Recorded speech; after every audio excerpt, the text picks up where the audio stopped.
घनघोर अंधेरी रात, बाहर कानों को भेदने वाली हल्की हल्की हवा बह रही है। सड़क भी सुनसान पड़ी है, जहाँ पर एक 23-24 साल की खूबसूरत जवान लड़की गुलाबी साड़ी पहने बदहवास सी सड़क पर दौड़े जा रही थी। साए साए करती तेज हवा उसके खुले बालों को लहरा रही थी। लड़की के माथे का कुमकुम भी ललाट पर पसरा था। दौड़ने में उसकी पायल की खनक खामोशी में साफ साफ सुनाई पड़ रही थी। वो बिना पलके झपकाए बेतहाशा दौड़ रही थी। उसे ऐसा महसूस हो रहा था जैसे कोई उसका पीछा कर रहा हो। 10 मिनट लगातार दौड़ने के बाद उत्तर दिशा की ओर अचानक वो एक मकान देखती है और उस ओर मुड़ जाती है। मकान के सामने पहुंचकर दरवाजे को जोर जोर से पीटने लगती है। कमरे के अंदर से एक महिला की आवाज़ आती है, अरे कौन है भाई, इतनी रात गए क्यों पागलों की तरह दरवाज़ा पीट रहे हो? एक तो लाइट नहीं है, ऊपर से ये टॉर्च भी ना जाने कहाँ रख दी। ठहरो, आ रही हूँ। कुछ क्षणों की पश्चात वो अर्धवयस्क महिला एक हाथ में टॉर्च और एक हाथ में डंडा लिए दरवाज़ा खोलती है। दरवाज़ा खोलते ही उसे अपने सामने एक सुंदर परी सी जैसी चेहरे वाली जवान लड़की बदहवास खड़ी नजर आती है। वो उससे कुछ पूछती उससे पहले ही उसने उस अर्धवयस्क महिला के पैर पकड़ लिए और गिड़गिड़ाने लगी, आंटी प्लीज़ मुझे बचा लो वरना वो मुझे ले जाएगा। कौन, आखिर कौन तुम्हें ले जाएगा बेटी? बाहर की ओर झांकती हुई कहती है, देखो तुम्हारे पीछे कोई नहीं है। वो डरी लड़की पीछे मुड़कर देखती है, उसे कोई दिखाई नहीं पड़ता है। तब वो गहरी सांस ले पाती है, साथ ही उस औरत से निवेदन करती है कि वह उसे आज रात भर के लिए अपने पास शरण दे।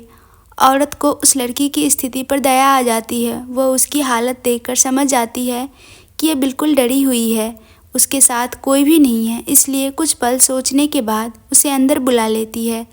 अंदर कमरे में अंधेरा पसरा था। जैसे जैसे टॉर्च की लाइट अलग अलग जगहों पर जाती, लड़की को घर की स्थिति मालूम होती। आंटी के कमरे के सामने की ओर डाइनिंग टेबल पर एक बाउल में कुछ सेब पड़े होते हैं, साथ ही एक बड़ा सा तेज धार वाला चाकू भी उसके साथ होता है। दूसरी ओर लाइट जाने पर उसे दीवार पर एक बूढ़े दाढ़ी वाले आदमी की तस्वीर दिखती है, जो कुछ अजीब और बड़ी आंखों वाला होता है। लड़की के अंदर डर की स्थिति पहले ही बनी थी और इस अनजान घर ने उसके अंदर डर और भी बढ़ा दिया था। तभी उस औरत की आवाज़ आती है, तुम्हारा नाम क्या है बेटी? मेरा नाम शिखा है आंटी, सांस को छोड़ते हुए कहती है। इस अंधेरे रात में इस हालत में तुम किससे बचकर भाग रही थी? आंटी मैं सब बताती हूँ, लेकिन मुझे जोरों की प्यास लगी है। क्या मुझे एक गिलास पानी मिलेगी? हाँ हाँ क्यों नहीं बेटी। आंटी टॉर्च लेकर किचन की ओर जाती है। तभी टॉर्च की लाइट एक बार फिर दीवार पर पड़ती है, जिस पर एक और आदमी की तस्वीर लगी है। वो भी हार के साथ। तस्वीर वाला आदमी और भी सख्त नज़र आ रहा था। गुस्सा उसके चेहरे पर साफ झलक रहा था। आंटी किचन से एक गिलास पानी लेकर जैसे ही सामने आती है, अचानक से लाइट आ जाती है। आंटी के खुले बाल, बिखरे उजले काले बाल और आंखों में काजल की मोटी धाड़ी और काली नाइट ड्रेस देख शिखा डर के मारे चिल्लाती है। आंटी के हाथ से पानी का गिलास छूटकर नीचे गिर जाता है, लेकिन कुछ पलों में ही वह सारी स्थिति भांप लेती है। अरे बेटी, तुम क्या मेरे इस रूप को देख कर डर गई? रात को मैं ऐसे ही सोती हूँ, आज लाइट कटी और अचानक तुम आ गई, इसलिए खुद को संवार नहीं पाई। डरो मत, तुम आराम से बैठो, मैं पानी लाती हूँ और अपने बाल भी संवार लूँगी। आंटी अपने बात को पूरी करती हुई मुस्कुराती है। आंटी किचन से अपने खुले बालों को बांधकर चेहरे को धोकर हाथ में पानी का गिलास लेकर वापस आती है। शिखा इस बार झट से पानी का गिलास लेकर एक सांस में पानी गटक जाती है। तब जाकर उसे सांस में सांस आती है। अपने चेहरे को साड़ी के पल्लू से पोंछती है। आंटी अब उससे अपना सवाल दोहराती है, उस अंधेरे रात में इस हालत में तुम किससे बचकर भाग रही थी? आंटी मैं अपने पति से डरकर भाग रही थी। आंटी की आंखें ये सुनकर चौड़ी हो जाती है। उसे शिखा पर यकीन नहीं हो रहा। वो खुद को ठगा सा महसूस करती है। अंदर ही अंदर सोचती है, कहीं ये कोई जाल तो नहीं जिसमें मैं फंस रही हूँ। वो ये सब सोचते हुए शिखा से फिर पूछती है, क्या तुम अपने पति से ही डरकर भाग रही हो? मुझे तो यकीन नहीं हो रहा, ऐसे कैसे हो सकता है? तुम्हारा पति वो आखिर ऐसा क्यों करेगा? आखिर बात क्या है? आंटी ये सच है, मैं अपने पति से ही डरकर भाग रही थी। आपका मकान देखकर यहाँ रुकी थी। लेकिन फिर भी तुम्हारा पति ऐसा क्यों करना चाहेगा, मुझे समझ नहीं आ रहा। शिखा, क्या पूरी बात बताओगी?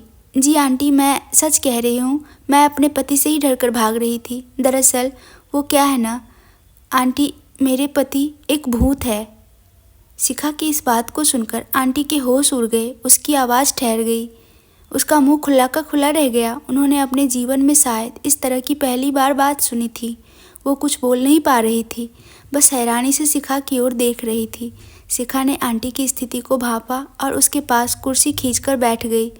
उसके हाथ पर अपना हाथ रखा, उन्हें उनके साथ होने का सांत्वना दे रही थी। वो माहौल अजीब था। कुछ देर पहले शिखा डर रही थी, आंटी उसे सांत्वना दे रही थी, और अब शिखा वही आंटी के साथ दोहरा रही थी। उसने आगे कहना शुरू किया, जी आंटी, ये सच है, मेरे पति एक भूत है, मैं उसके साथ रहती हूँ। हम यहाँ 2 साल पहले आए थे। हम दोनों अपनी ज़िंदगी आराम से इस शांत जगह पर बिता रहे थे।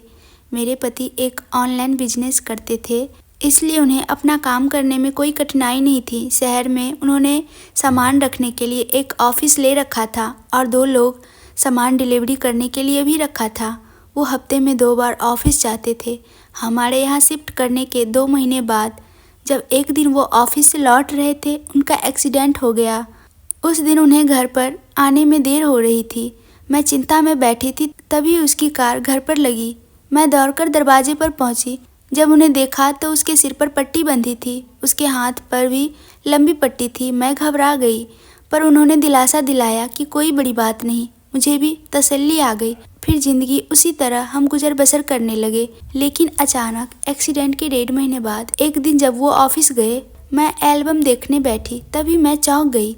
शिखा ये कहते कहते रोने लगी। आंटी को उससे फिर हमदर्दी जागी। उन्होंने उसके कंधे पर हाथ रखकर कहा, डरो मत बेटी, कुछ नहीं होगा तुम्हें, तुम साहसी हो। तुमने एल्बम में क्या देखा?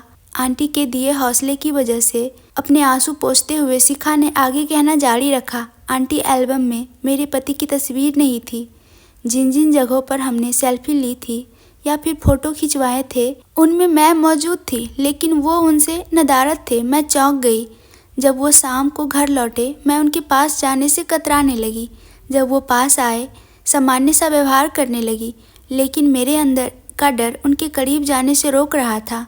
रात को जब वो कमरे में सोने आए, मैं उनसे दूर भागने लगी।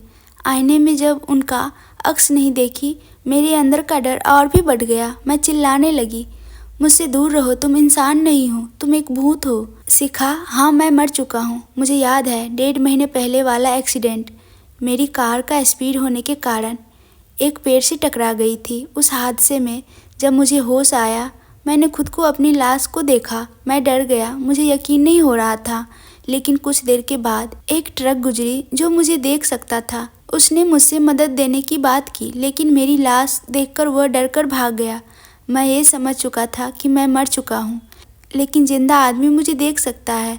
शिखा, अगर भगवान ने हमें साथ रहने का मौका दिया है तो तुम्हें क्या दिक्कत आ रही है? क्या इन दिनों में मैंने तुम्हें परेशान किया या तुम्हें डराया? तो फिर डरो मत, हम ऐसे ही हमेशा साथ रहेंगे। आंटी, मैं डर रही थी, फिर भी अपने पति की हालत पर मुझे तरस आ रहा था। मैंने उन्हें खो दिया था, फिर भी मैं उनके साथ रहकर सुहागन होने का सुख उठाना चाह रही थी। आंटी ने इस पर पूछा, तब फिर क्या समस्या आ गई जो तुम्हें उससे बचकर भागना पड़ा बेटी? लेकिन जैसे जैसे दिन गुजरने लगे, मेरे पति के अंदर की शक्तियाँ छिन्न होने लगी। शायद उन पर काली शक्तियों का प्रभाव जागने लगा। वो मुझसे लुका छिपी का खेल खेलने लगे। उनका चेहरा काला और डरावना होने लगा।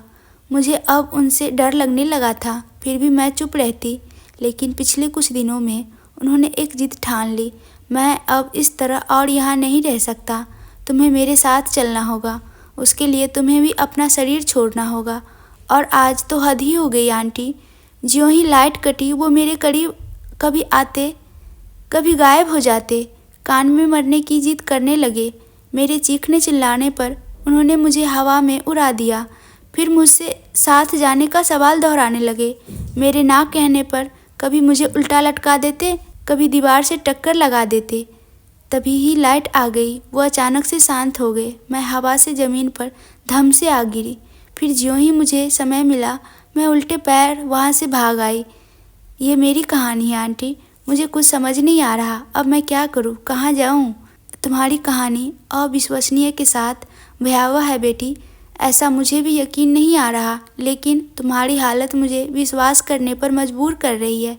फिलहाल तुम यहीं ठहरो, हम सुबह इस पर विचार करेंगे। अचानक उसी वक्त दरवाजे का बेल रिंग होता है।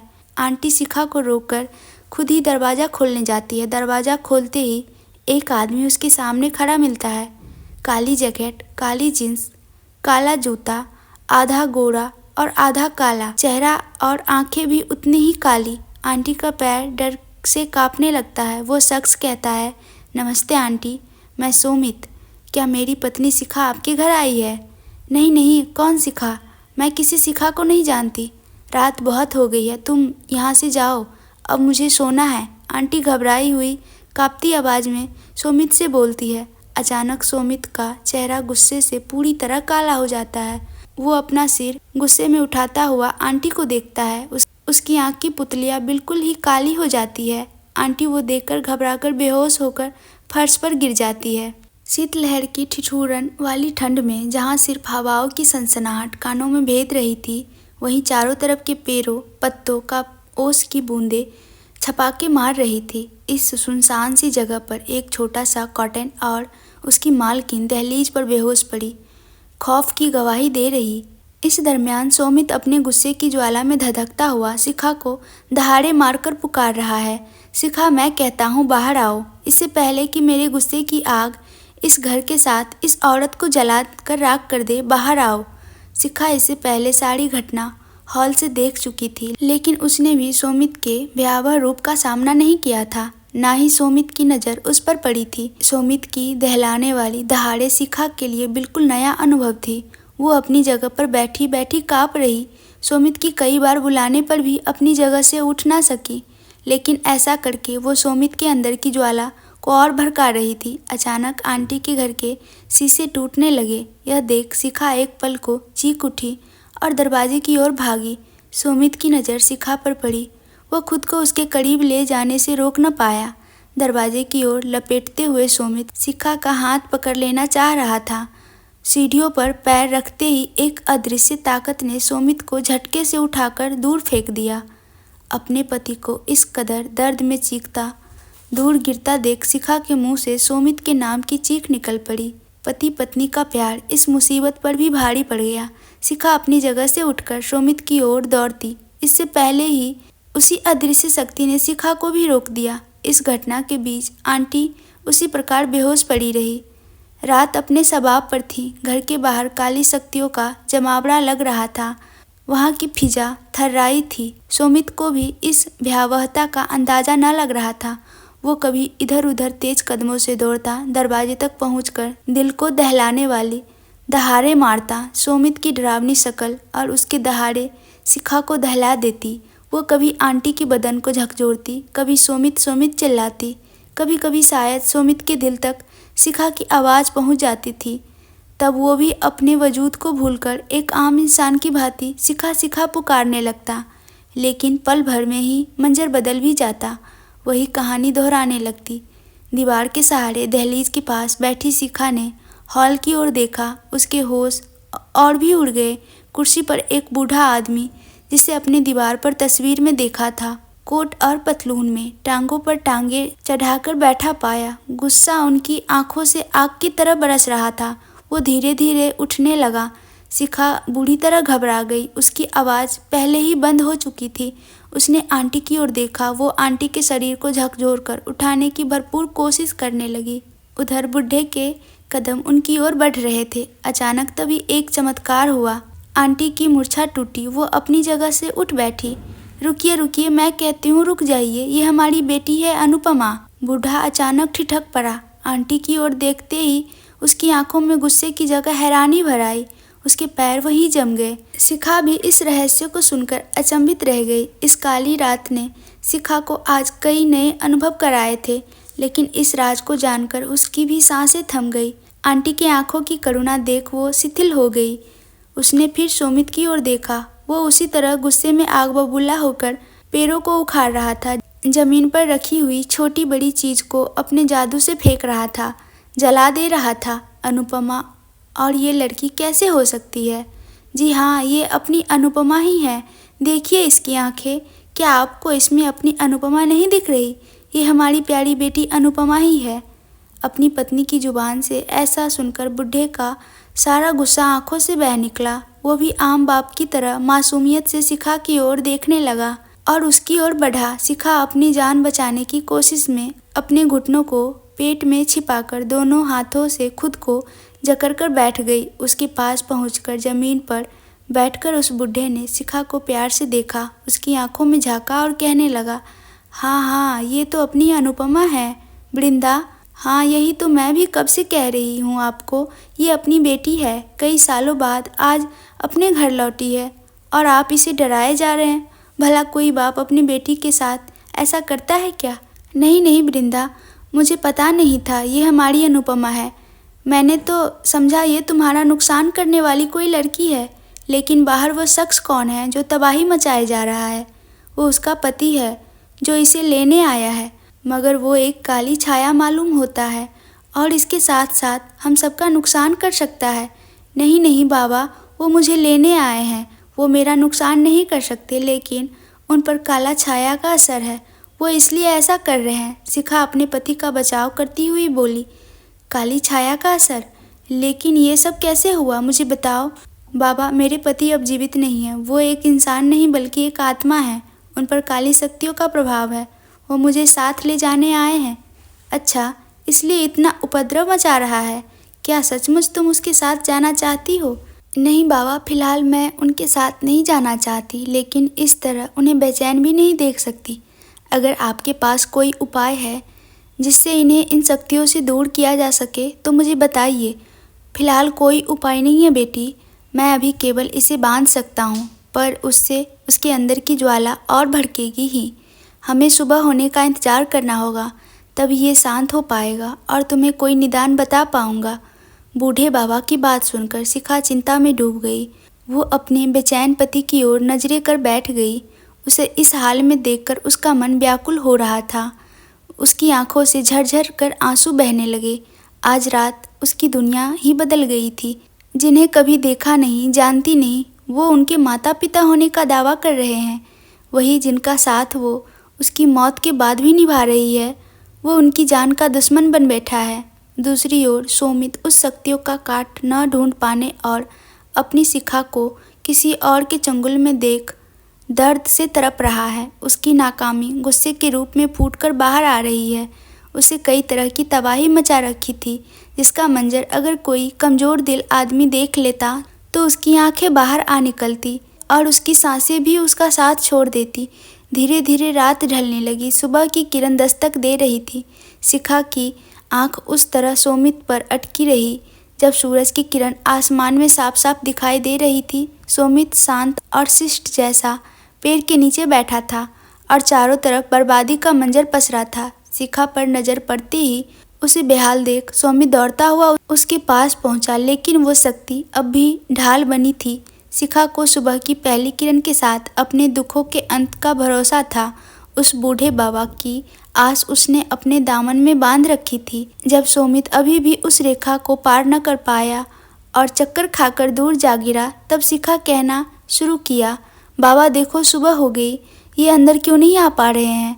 ये अब भी बेचैन हैं और तड़प रहे हैं। मुझे बताइए ना, इसका निदान क्या है? ये बातें दोहराती शिखा ने जब पीछे की ओर मुड़कर देखा, उसकी आंखें फटी की फटी रह गई। हॉल पूरी तरह खाली। वो बूढ़ा शख्स जिसने उसे बेटी माना, वो कहीं नहीं दिख रहा था।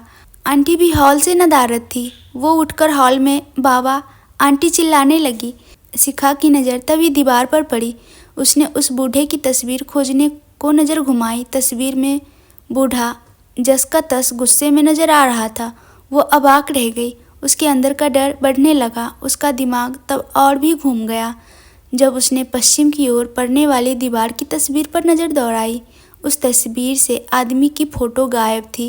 ये सारी बातें शिखा की समझ से परे थे, पर हर रहस्य के साथ शिखा के अंदर का डर काफ़ी बढ़ाता गया।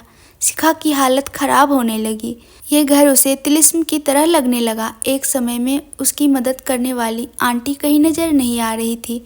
उसे अपनी बेटी बताने वाली आंटी इस काली माया जाल को तोड़ने की उसकी अकेली साथी थी। वहाँ अब केवल खौफ पसरा था। बाहर सुमित अपनी पत्नी को बचाने की नाकाम कोशिश में उलझा था। दूसरी ओर शिखा हर पल नए रहस्य से डरी और घबराई आंटी आंटी चिल्लाने लगी। उसकी नज़र इधर उधर भागती आंटी की तलाश में थी।